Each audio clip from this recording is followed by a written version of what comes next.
7h-9h, les matins de France Culture. Guillaume Erner. La question du jour, un changement radical dans la gestion des futures sécheresses. Voici ce que préconise le rapport d'inspection interministérielle dont certains éléments ont été révélés dans Libération ce week-end, alors que l'été dernier, des terrains de golf restaient verdoyants, alors même où plusieurs centaines de villages n'avaient plus accès à l'eau potable. Ce rapport vise à éclairer les dysfonctionnements de la gestion de la crise de l'eau lors de l'été 2022 pour peut-être mieux se préparer à l'été qui vient. Bonjour Agathe Euzin. Bonjour.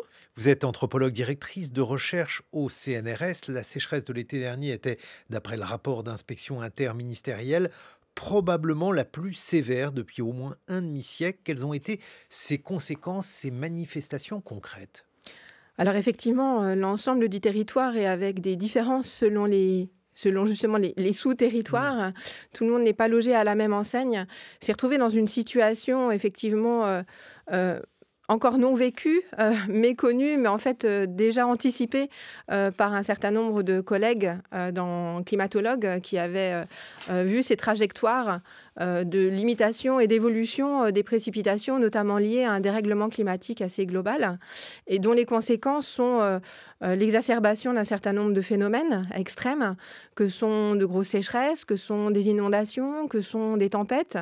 Est-ce que la tempête Noah en fait partie ? Là, c'est de la météo, mais dans une ambiance de manque d'eau, on se retrouve dans des situations où effectivement certains territoires ont rencontré, notamment en 2022, durant l'été, des crises conjoncturelles, parce que une limitation de la précipitation liée à une saisonnalité, et d'autres qui se sont retrouvés dans des crises, une crise particulièrement importante qu'il a fallu gérer. Par exemple, si vous pouviez nous donner justement des exemples de territoires, Agathe Euzin.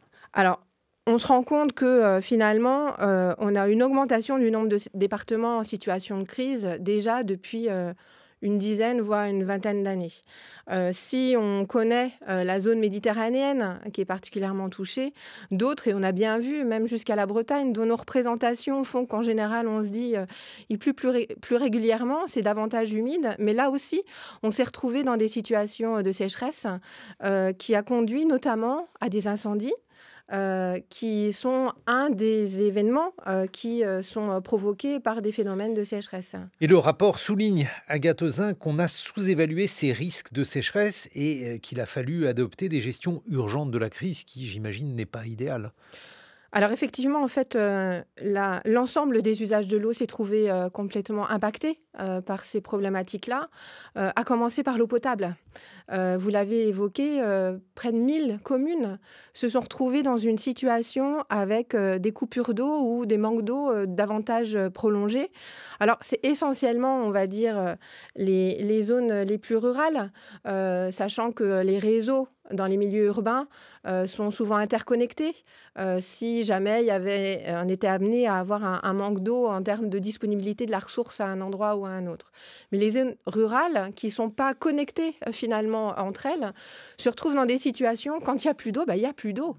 Ça veut dire qu'il faut aller la chercher grâce à des citernes ou avec des bouteilles d'eau, ce qui n'est vraiment pas la solution.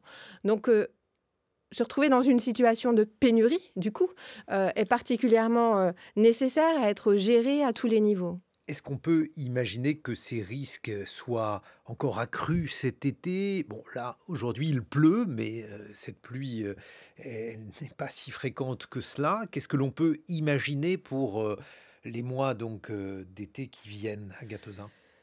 Écoutez, les prévisions faites par les collègues quant à la question de la recharge des nappes, 2022-2023, ça reste déficitaire. Ça, c'est les collègues du BRGM dans leur situation hydrogéologique du 1er mars 2023 qui évoquent cela.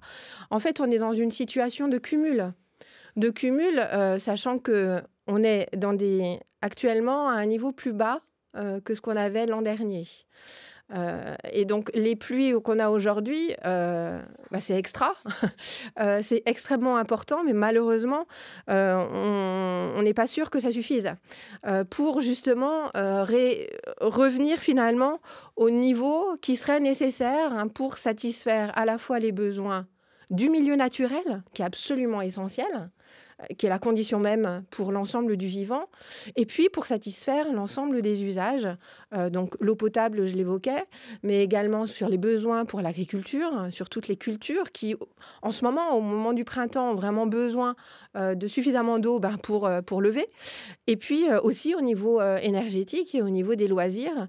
Voilà, ces déficits d'eau, il va falloir les anticiper et faire évoluer, changer nos pratiques, changer les comportements pour tous les acteurs et dans l'ensemble des territoires. Par exemple, qu'est-ce qu'il faudrait voir évoluer selon vous, Gattezin ? Mais je pense qu'on est dans une situation où on ne peut plus envisager l'eau au service des usages. Il faut inverser la tendance. C'est-à-dire qu'il faut réenvisager chacun des usages, quels qu'ils soient, en fonction de la disponibilité de la ressource, de sa qualité et de sa capacité à se renouveler. Donc cela, on est dans le milieu agricole, avec l'évolution de la question de l'irrigation, la question des prélèvements, la question surtout des cultures, et puis effectivement pour assurer une alimentation pour tous, mais en même temps de la nécessité de partager de façon juste l'ensemble des ressources disponibles. Dans ces conditions, alors on évoque par exemple l'utilisation des eaux usées pour les cultures. Est-ce que ça c'est une solution ? Est-ce qu'elle est facile à mettre en œuvre ? Alors, disons que d'un point de vue technique, on a fait des progrès assez extraordinaires et des innovations particulièrement importantes.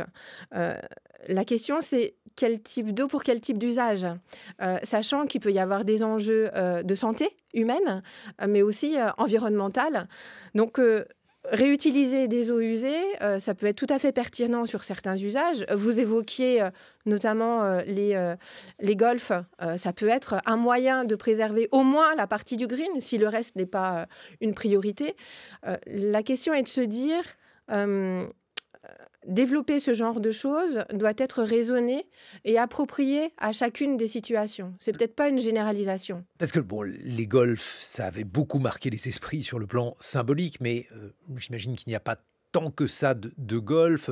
On a évoqué aussi les grands événements sportifs, la Coupe du monde de rugby, et puis plus encore les Jeux olympiques l'été prochain en 2024. On se dit que là, il va y avoir besoin aussi d'eau supplémentaire également, parce qu'on imagine un afflux touristique. Est-ce que c'est bien raisonnable de continuer comme ça, Gattezin, selon vous ? Je crois que vous avez donné la réponse dans votre question. Effectivement, je crois que là, nous avons tous pris conscience de cette réalité. Donc on est passé d'une prise de conscience à une prise de réalité avec laquelle maintenant, il faut agir et composer. Donc en évoluant dans la pratique des différents usages, en limitant les usages utilisés, mais pas pour autant en profiter pour en utiliser d'autres.